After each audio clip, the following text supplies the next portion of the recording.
เสนอ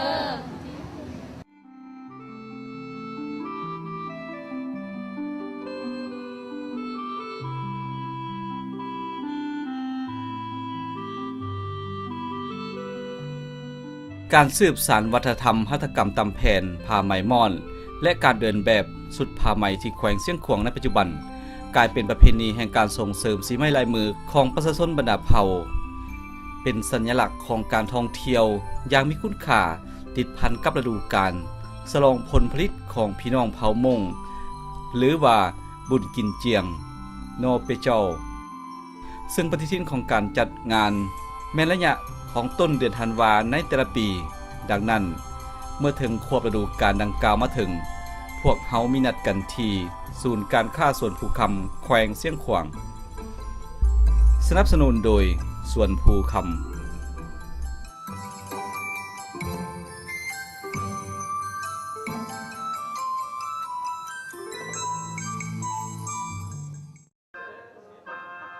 โอ้น้อสุดที่ดีใจลำใจมาลำประกอบส่วนเป็นข้าบวน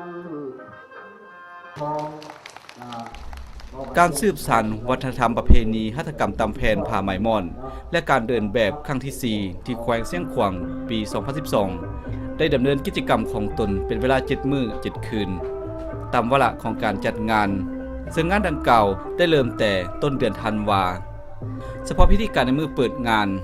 เป็นเกียรติต้อนรับประธานกิตติมศักดิ์ของงานโดยมีท่านดร.นามวิยเกตรัฐมนตรีว่าการกระทรวงอุตสาหกรรมและการค้าท่านศาสตราจารย์ดร.สมกฤตมังโนเมฆเลขาพรรคแขวงเจ้าแขวงแขวงเสียงขวางวาระของกิจกรรมตัวจริงภายหลังรับชมศิลปะขับล้ำท้องถิ่นและบทฟ้อนต่างๆอย่างเบิกบานมวลซืนแล้วพิธีทางการก็ได้เริ่มขึ้นซึ่งวาระในเบื้องต้นแมน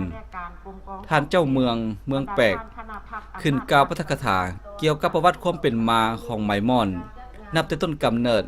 ในสมัยบูฮานเมื่อ 5,000 ปีผ่านมาโดยมีจุดเริ่มจากชาวจีนที่เป็นผู้ปลูกมอนเลี้ยงตัวมอนและเวลาต่อมาจึงรู้วิธีผลิตเป็นพื้นผ้าจากนั้นจึงเป็นที่แพร่หลายในสังคมเมืองจีนขยายไปสู่บรรดาประเทศต่างๆในโลกส่วนต้นกำเนิดอยู่ลาวเฮายังบ่มีข้อมูลที่จะแจ้งรู้ได้แต่ว่าสืบทอดมาได้หลายเส้นคนแล้วและชาวแขวงเสียงขวางยังอนุรักษ์รักษาขยายพันธุ์อย่างกว้างขวางภายหลังปาฐกถาเกี่ยวกับไหมม่อนแล้วท่านประธานจัดงานดร.สมสุขห้องเจ้าแขวงเสียงขวางในนามประธานจัดงานเป็นเกียรติขึ้นกล่าววัตถุประสงค์และสรุปสังรวมความหมายความสำคัญของการจัดงานเทศกาลผ้าไหมม่อนซึ่งปีนี้งานดังกล่าวได้ดำเนินเป็นปีที่ 4และจัดที่สวนภูคำเป็นปีที่ 2ติดต่อกันงานเทศกาลผ้าไหมม่อนบ่เพียงแต่เป็นเวทีแห่งการส่งเสริมสีไม้ลายมือของประชาชนลาวบรรดาเผ่าเท่านั้นมันยังเป็นทางแห่งอันสำคัญต่อกับการประกอบส่วนแผนพัฒนาเศรษฐกิจสังคมของแขวงอีกด้วยซึ่งมีบางตอนสำคัญท่านได้กล่าวว่าในงานเทศกาลครั้งนี้พวกเราเห็นว่าบรรดานายสร้างรุ่นสืบทอดที่มีความสามารถอยู่ท้องถิ่นต่างๆของแขวงเสียงขวางและแขวงหัวพันก็ได้เข้ามาวางแสดงสาธิตเกี่ยวกับขบวนการผลิตและผลผลิตด้วยตนเองอันจะเป็นการประกอบส่วนเป็นบทเรียนอันล้ำค่าทางด้านหัตถกรรมออกสู่สายตาของมวลชนอย่างสง่าผ่าเผยนี้ก็แสดงให้รู้ว่าความอุดมสมบูรณ์ทางด้านวัฒนธรรมลาวสีมือที่ดีของพี่น้องชาวเสียงขวางหัวพันจะเป็นกำลังแห่งอันสำคัญต่อกับการส่งเสริมธุรกิจแขนงนี้ให้สามารถสร้างรายรับและสร้างความอุดมสมบูรณ์ให้แก่ท้องถิ่นพวกเราก็คือประเทศชาติ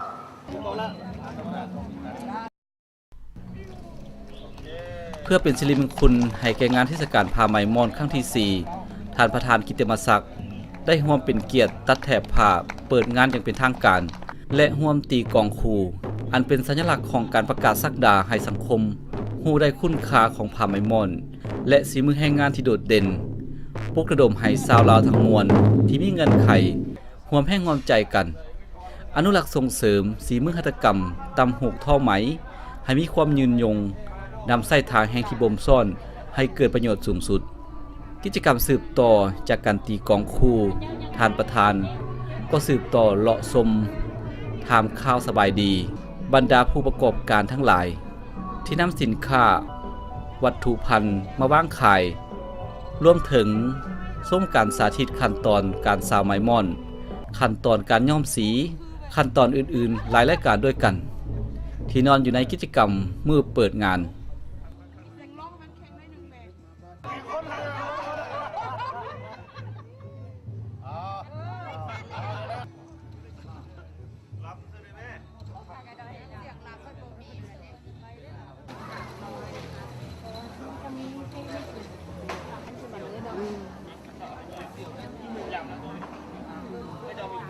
ใจที่ได้มาเห็นแบบตัวจริงเลยก็บ่คิดว่ามันสิยากปานนี้หั่นนะกับแบบมันสมกับราคาที่เพิ่นมาขายออกแล้วก็ขั้นตอนมันก็ยากหลายบางอันเฮาก็บ่สามารถที่จะเฮ็ดได้แต่ว่าเพิ่นที่พูดเป็นสีไม้ลายมือก็เพิ่นสามารถเฮ็ดได้มาให้เฮานุ่งแล้วก็ความรู้สึกดีใจที่ได้มาเห็นกายไปกายมาอยู่บัลลี่ก็บ่ได้ไปเบิ่งแบบตัวจริงวันนี้ก็มาเห็นตัวจริงรู้สึกดีหลายน้องเองก็รู้สึกดีใจหลายที่ได้มาเห็นเนาะการสาวไหมโดยเห็นตัวจริงเลยเนาะเพราะว่าน้องเองก็อยู่เพลงเสียงขวางนี่แต่ก็ยังบ่ทันได้ไปเห็นตัวจริงเทื่อแล้วก็มื้อนี้ได้มาเห็นตัวจริงก็รู้สึกดีใจหลายเคยรู้แต่ว่ามันเป็นผืนสิ้นแล้วหรือว่าเป็นผ้าเพแล้วโดยที่ว่าเฮายังบ่ทันรู้ว่าขั้นตอนมันยากหลายส่ำใดเนาะแล้วก็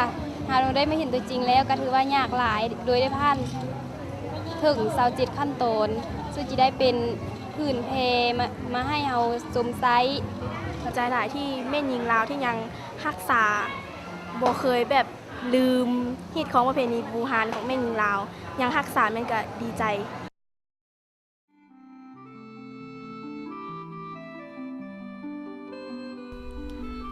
ตอนบ่ายของวันเดียวกันคณะประธานกิตติมศักดิ์ได้สืบต่อเคลื่อนไหวกิจกรรมเยี่ยมยามการผลิตตัวจริงที่ศูนย์หัตถกรรมผ้าไหมม่อนป้ากรมลีบรรดากิจกรรมที่เคลื่อนไหวและความรู้พื้นฐานของกิจกรรมมีบรรยายเริ่มแต่ความเป็นมาและมาตรการการผลิตไหมม่อนแบบอินทรีย์ที่ดูแลเอาใจใส่รอบด้านนับแต่ขั้นตอนการกิ่งการปลูกการรักษาขั้นตอนใส่ฝุ่นชีวภาพขั้นตอนการเก็บใบมอนเลี้ยงมอนที่ถูกวิธีรวมถึงปัจจัยอื่นๆจากนั้นก็สืบต่อฟังการบรรยายเกี่ยวกับหัวข้อต่างๆตามลำดับนับแต่วงจรชีวิตของตัวมอนการกินใบมอนของตัวมอนแต่ละระยะอายุการของมันการย้อมสีธรรมชาติเป็นหนึ่งในปัจจัยสำคัญของการผลิตทุกขั้นตอนของการย้อมสีแม่นภูมิปัญญาล้วนๆที่ประชาชนลาวบรรดาเผ่าได้สืบทอดมูลเสื้อดังเดิมและเสริมขยายแนวคิดประดิษฐ์สร้างจากประสบการณ์ตัวจริงของผู้ประกอบการทั้งหลายซึ่งท่านประธานพร้อมด้วยแขกที่เลาะชมการผลิตในครั้งนี้มีความภาคภูมิใจเป็นอย่างยิ่งในความพยายามอดทนตั้งตนในอาชีพเฮ็ดให้ผลิตภัณฑ์ไหมม่อนมีชื่อเสียงอยู่ในสังคมและโด่งดังไปถึงต่างแดนถัดจากกิจกรรมย้อมผ้าคณะประธานก็สืบต่อชมขั้นตอนการผลิตตามลำดับดังนี้เริ่มจากการตำหูกผ้าไหมม่อนเลาะชมผลิตภัณฑ์สำเร็จรูปประเภทต่างๆโดยเฉพาะก็แม่นสินไหมเสื้อผ้าเบี่ยงและผลิตภัณฑ์อื่นๆพิเศษก็แม่นบรรดาผลิตภัณฑ์ที่สกัดจากสิ่งเศษเหลือของม่อนมาผลิตเป็นสบู่ยาสระหัวและยานวดผมรวมถึงประโยชน์อื่นๆที่มีคุณค่าต่อการรักษาผิวพรรณทางกายกิจกรรมต่อมาการเลาะชมการซาวไหมซึ่งขั้นตอนในการซาวไหมมี3วิธีด้วยกันเช่นวิธีทำอิฐแม่นการซาวไหมแบบพื้นเมืองวิธีที่2แม่นการซาวไหมด้วยเครื่องที่ประดิษฐ์แต่งขึ้นใหม่และวิธีที่3แม่นการซาวไหมแบบเครื่องจักรทันสมัยซึ่งการซาวไหมทั้ง3อย่างนี้มีคุณสมบัติที่แตกต่างกันโดยอิงตามเส้นไหมแต่ละชนิดที่นำมาซาวเมื่อรู้ขั้นตอนการผลิตอย่างละเอียดถี่ถ้วนแล้วภรรยาการนำก็สืบต่อหัวมวลซืนกับเอ้ยน้องแม่หญิงอย่างเบิกบานมวลซืนและมีบรรยากาศเป็นกันเอง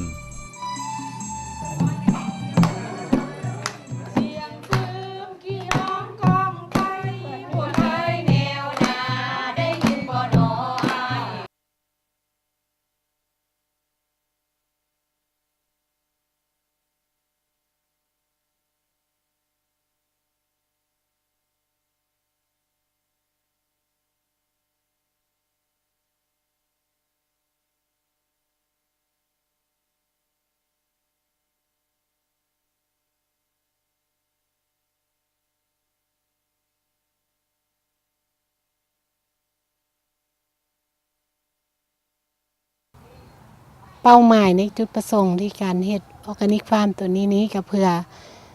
พัฒนาเส้นไหมมอนของลาวเฮานี่ให้มันมีคุณภาพแล้วก็ได้รับปริมาณสูง เพื่อให้เป็นมีเส้นไหมเพียงพอป้อนการผลิตการตำหกทอไหมหรือว่าผลิตเครื่องหัตถกรรมเส้นผ้าไหมนี้ของไอ้น้องแม่หญิงอยู่ทาง2แขวงภาคเหนือนี่แขวงหัวพันแล้วก็แขวงเสียงขวางพวกเรา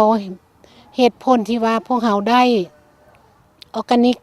ผลิตภัณฑ์นี่ก็ย้อนว่าพวกเราเฮ็ดตั้งแต่ขั้นตอนเริ่มต้นจนมาฮอดขอดสุดท้ายอันนี้มันมี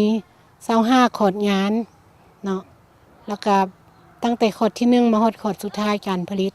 26กับขอดการจำหน่ายอาจารย์สันได้รับเกียรติว่าเป็นออร์แกนิกผลิตภัณฑ์แล้วก็คันจะว่าแล้วในเวลานี้ก็ถือว่าหนึ่งเดียวในโลกนี้ก็ป้าก็ภูมิใจว่าได้พัฒนาเส้นไหมลาวเฮานี้ให้คนภายในเฮารับรู้ว่าอันนี้ล่ะไหมลาวอันที่สองมากก็มีความภูมิใจว่าทางชาวโลกเพิ่นก็รับรู้ว่าพวกเฮาเป็นเส้นไหมที่ปลอดสารเคมีผลิตภัณฑ์ปลอดเคมีคันจะว่าแล้วก็ภูมิใจที่ว่าได้แจ้งเกิดให้ไหมม่อนลาวไปสู่ทางสังคมภายในแล้วก็สังคมต่างประเทศ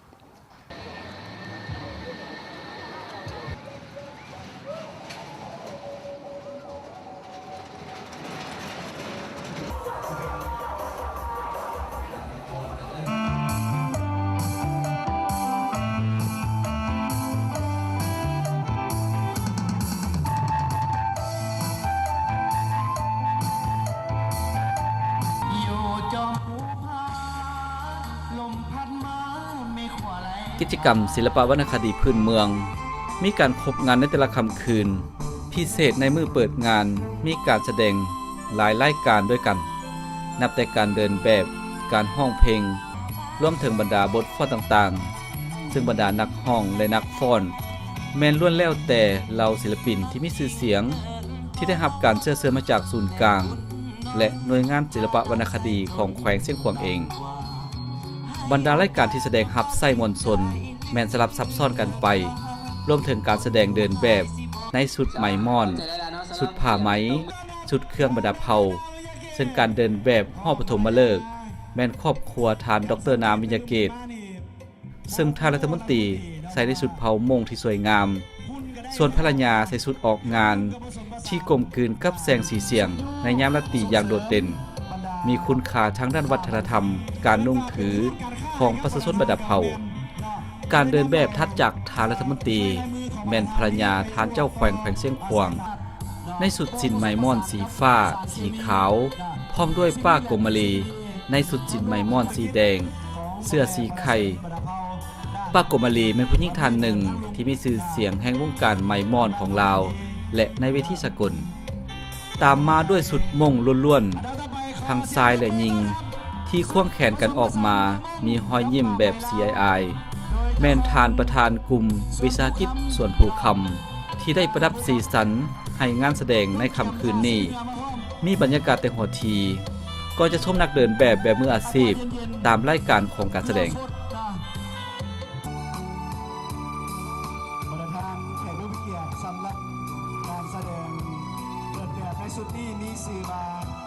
นักเดินแบบที่แสดงรับไส้ในงานเทศกาลไหมม่อนแม่นล้วนแต่ลูกหลานชาวพวนทั้งนั้น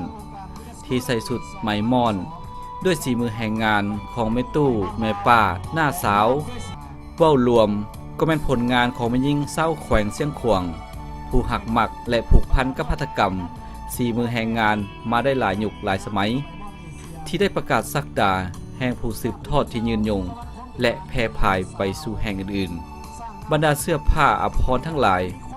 แมนผลิตภัณฑ์ไหมม่อนทั้งนั้นที่มีชื่อเสียงในระดับโลกก็คือระดับอาเซียนด้วยกันสำหรับสุดนุกที่บรรดาน้องนางสาวเดินแบบอยู่นั่นจำนวนหนึ่งแมนติดอันดับหนึ่งแห่งรางวัลองค์การยูเนสโกอีกจำนวนหนึ่งติดอันดับหนึ่งแห่งทวีปอาซีและอาเซียนก็นับว่าเป็นครั้งตัดอิฐที่งานเทศกาลผ้าไหมม่อนได้ไขปริศนาความมหัศจรรย์ผ้าไหมม่อนลาวให้สังคมได้รับทราบอย่างทั่วถึง โดยบริษัทปลูกมอนเลี้ยงมอนและสาวใหม่จำกัดร่วมเป็นคณะจัดงาน ตอบสนองปัจจัยเสื้อผ้าอาภรณ์ในการเดินแบบ ส่วนลายดอกดวงต่างๆแห่งศิลปะการออกแบบ การมัดมี การจกค้นแม่นมีชื่อที่บ่ซ้ำกัน ซึ่งจะยกตัวอย่างให้บรรดาทานรับทราบจักหารายการเช่น เดินแบบสุดผ้าลายสาวพวน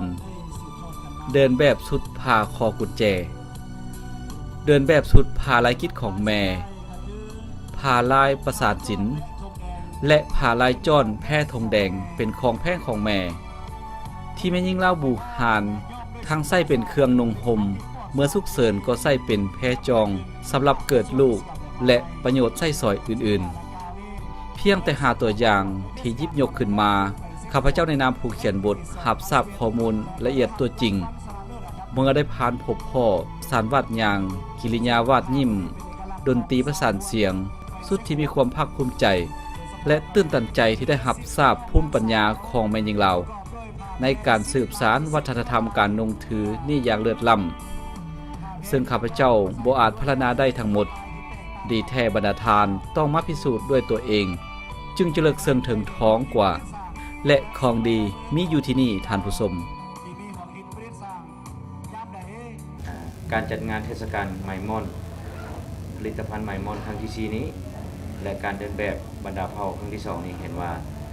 มีบรรยากาศอันใหม่ซึ่งเราจะเห็นได้อยู่ในจะมีหลากหลายหัวหน่วยธุรกิจทั้งภายในและต่างประเทศก็ร่วมแต่ว่าต้นต่อเราก็เห็นได้ถึงสีไม้ลายมือของคนแข่งซิ่งขวงความบุกบืนเฮาหันของผู้ทำการผลิตของแข่งซิ่งขวงและหัวพันนี้เห็นว่ามีสีสันอันใหม่เห็นว่าผู้ผลิตนี้ได้พัฒนาเรื่องการสินค้าของตัวเองเห็นว่าสินค้าตัวเองนี้ไปบนใดก็ถือว่าได้รับความนิยมเป็นต้นแมนผ้าไหมนี้ถึงว่าข้าพเจ้าใส่นี้ก็เป็นผ้าไหมของแข่งซิ่งขวงซึ่งว่าเห็นว่าใส่ได้ง่ายและก็สะดวกสบายเห็นว่ามันมีความที่ว่าจับจิตจับใจงานตลาดนัดขายสินค้าประเภทไหมม่อนและแผ่นแพรมีบรรดาผู้ประกอบการหลายหัวหน่วยธุรกิจเข้าร่วมว่างแสดงที่มาจากแขวงหอพันแขวงเสียงขวงซึ่งแต่ละห้านแม่นเน้นแผ่นแพรไหมม่อนเป็นส่วนหลายส่วนเอกลักษณ์ความงดงามและสีมือการตำหูกท่อไหมจกค้นลวดลายต่างๆแม้นมีความโดดเด่นเฉพาะของไผ่ลาวสำคัญเป็นการนำใช้วัตถุพันธุ์ที่ผลิตขึ้นเองโดยเฉพาะก็แม่นการปลูกมอนเลี้ยงมอนและสาวไหมม่อนด้วยหยัดเหนื่อยแรงงานของประชาชนบรรดาเผ่าที่ผู้ประกอบการทั้งหลายได้ส่งเสริมให้ชาวบ้านมีเวียกเหตุงานทำมีรายรับไปตามๆกันงานตลาดนัดที่จัดเคียงคู่กันในครั้งนี้นอกจากผลิตภัณฑ์ไหมม่อนแล้วเครื่องโอท็อปจากสสเวียดนามสปจีนและราชอาณาจักรไทยก็ได้ร่วมวางแสดงสินค้าของตนอย่างหลงหลายที่ศูนย์การค้าส่วนภูคำส่งผลให้การค้าขายอยู่ที่นี่คล่องตัวเป็นโอกาสสำคัญที่บรรดาสาวค้าขายจากเมืองและแขวงอ้อมข้างได้จราจรสินค้าของตนจะเป็นสินค้ากสิกรรมหัตถกรรมหรืออุตสาหกรรมบรรดาทานจะบ่ผิดหวังในทางเลือกเมื่อมาใช้บริการส่วนภูคำ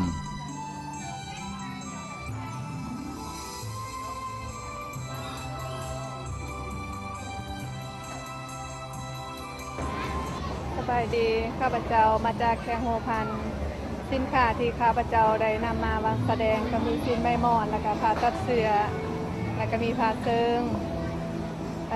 ที่ผ่านมาที่ข้าพเจ้ามาตกงานนี่ก็คือว่ามีผลดีหลายอย่างคือว่าได้รับการตอบรับจากลูกค้าสาวแข่งเสียงคล้องคือว่ามาชมมาซื้อคือว่าดีหลายคือว่าสินค้าที่เรานำมาแสดงนะก็มีเป็นลายคิดสีธรรมศาสตร์มีลวดลายเป็นเอกลักษณ์เฉพาะของชาวแขวงหัวพันคือว่าพวกเราจะได้รักษามูลเสื้อและก็สืบต่อพัฒนาไปเรื่อยๆดาวสบายดีข้าพเจ้าชื่อนางผิวธรรมวงศามาจากแขวงหัวพันมางานนี้ก็ถือว่ามีความสำคัญอยู่คือว่าประเทศลาวเฮาเนาะเน้นหนักการปลูกหม่อนเลี้ยงหม่อน มีความสำคัญผ้าไหมม่วนพื้นเมือง